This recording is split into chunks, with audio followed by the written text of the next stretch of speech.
I'm Gretchen Engel, the Executive Director of the Center for Death Penalty Litigation in Durham, North Carolina. One of my first death row clients was Quentin Jones. Quentin was just 18 when he committed the robbery and murder that landed him on death row. Close to 20 years ago, I watched the state of North Carolina execute Quentin. He was just 34 then. After Quentin's execution, I learned that one of the jurors in the case had been interviewed by researchers at Northeastern University, my alma mater. The juror said this to the researchers: "He was a typical black." Now, he didn't say black.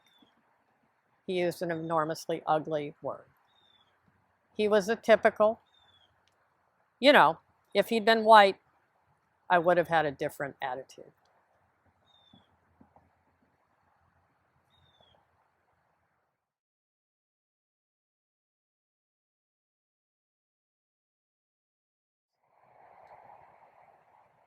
Another client of mine, Robert Bacon, was tried by an all-white jury for the murder of a white man named Glennie Clark. Robert's co-defendant, Bonnie Clark, was white. Bonnie was married to Glennie, and she was having an affair with Robert. It was Bonnie's idea to kill Glennie, and she lured him to the site of his death. This is what a juror told me about the sentencing deliberations in Robert's case. Blacks commit more crime. It's typical of blacks to be involved in crime. He shouldn't have been dating that white woman. He was wrong to do that, and he deserves the death penalty. Thankfully, the governor granted clemency to Robert. After doing this work for nearly 30 years and seeing the countless examples like these, the racism in the death penalty is very personal and very real. I was asked to talk about the cost of the death penalty. There are a couple ways to think about cost. One of them is to just count up the money. And another way is to think about what we get for the money. Dollars versus value. So what do we get for the death penalty in North Carolina? Not very much. We know that the death penalty costs a lot of money. Dr. Phil Cook at Duke University estimated that we spend an extra $11 million a year to have the death penalty. And for that, we have nearly 140 people on death row. Almost 90 of them have been there for 10, 20, 30, or even more years. In the past decade, we've sentenced only 11 people to death. Looking at the past decade, you'll see that we've spent at least $11 million a year to obtain 1 or 0 death sentences. Meanwhile, our last execution was in 2006, more than a decade ago. Now, some would say that justice is priceless. You can't put a price on justice. One question then is, well, how well does this system operate? I suggest to you that if the death penalty were the airlines, none of us would fly. We'd all be too terrified. A study by researchers at Columbia University looking at capital cases all over the country from 1973 to 1995 found an astonishing error rate in capital cases. Serious constitutional errors plagued 68% of the cases nationwide. Here in North Carolina, the error rate was 71%. Truly, the death penalty is the Ford Pinto in our criminal justice toolbox. More disturbing is how wrong we can get it.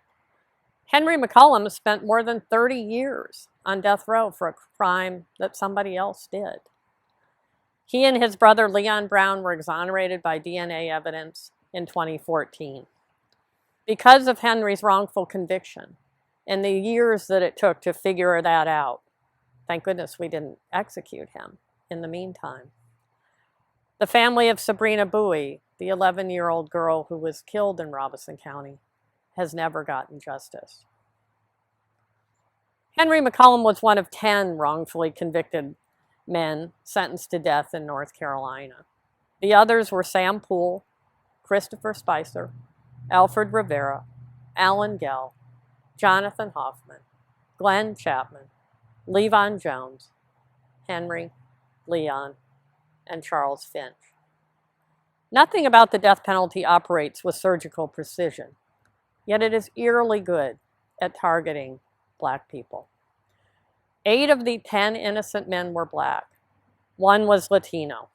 That means 9 out of 10 were people of color, and collectively, those 10 men spent 155 years in prison for crimes other people committed. Innocent people are disproportionately people of color, and the same is true of other vulnerable populations. Of the people in North Carolina's death row when the U.S. Supreme Court ruled that it was unconstitutional to execute somebody who committed their crime when they were a child, 3 of 4 were Black. Of the people on our death row when North Carolina barred the execution of people with intellectual disabilities, 16 of 18 were Black. Chief Justice Beasley recently observed, "In our courts, African Americans are more harshly treated, more severely punished, and more likely to be presumed guilty." The death penalty was conceived as punishment for the worst of the worst.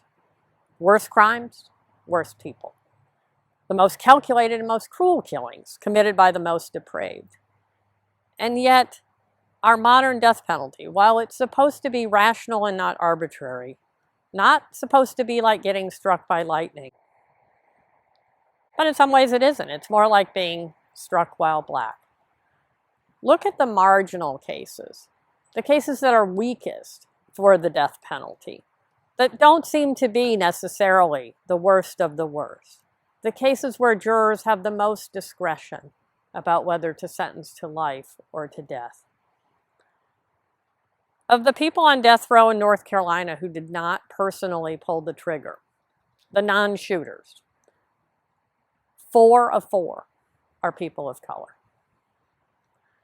The people on death row in North Carolina who did not premeditate and deliberate the murder, they were convicted only of felony murder. 7 of 7 in this group are people of color.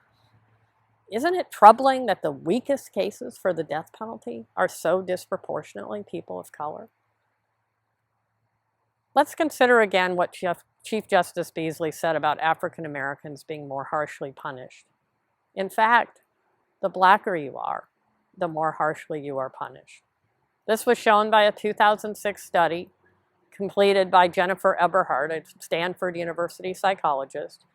And the result of her study was that stereotypically Black-looking features are highly predictive of the death penalty. If you have that look, you are more than twice as likely to get the death penalty than a lighter-skinned Black defendant. In 2001, when Robert Bacon had an execution date, I interviewed Bonnie Clark's lawyer. The lawyer was a former prosecutor and a prominent civil lawyer when I spoke to him 13 years after Bonnie enlisted Robert in the plot to kill her husband. I asked him why he thought Bonnie got life, given that she was the mastermind, and why Robert, who was kind of the hapless accomplice, got death. Here's what he said. "You know what I think happened? Your client, Robert Bacon, was a very dark-skinned Black man. Very dark-skinned, pure Negro. She was white, the victim was white. To tell you the truth, that's what I think happened. That's what I think the jury was thinking about." And he said that to me before I had had a chance to tell him about what the juror had told me about how Robert should not have been dating a white woman. Shirley Burns had 2 sons. One of them was Marcus Robinson. And when Marcus was 18, he killed a 17-year-old boy named Eric Tornblum. Marcus was sentenced to death. The other son was Curtis Green. Curtis was murdered, but nobody went to death row for that murder. When it comes to the death penalty, white lives truly matter. In 2016, FBI data showed that the homicide rate for Black victims was nearly 4 times the national average, and more than 6 times that of whites. Consistently, Black people make up the majority of murder victims. But the death penalty is imposed as a punishment for the killings of white people. A 2001 UNC study of homicides between 1993 and 1997 showed the odds of receiving the death penalty in North Carolina were 3.5 times higher when the victim was white. A 2010 study by Michigan State University showed defendants charged with murder in North Carolina from 1990 to 2010 were more than twice as likely to receive the death penalty if the victim was white. I wish what I've told you were new, but it's not. Recently, the Death Penalty Information Center released its report on the history of race and the death penalty. The title of the report is Enduring Injustice: The Persistence of Race Discrimination in the U.S. Death Penalty. My office launched a web-based project called Racist Roots: Origins of North Carolina's Death Penalty.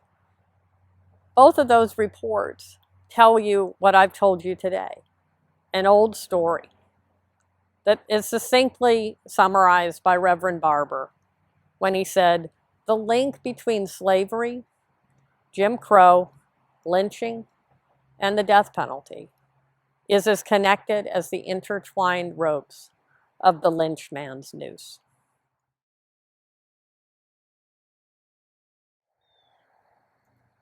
We are at a momentous time in our history, and we have to ask ourselves, what do we value?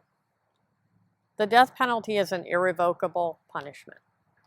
If we continue to tinker with it, we will execute an innocent person. How could we not? The death penalty experiment in North Carolina has been going on for more than 40 years, and we haven't come even close to erasing the taint of race discrimination. It's time. We must abolish the death penalty in North Carolina.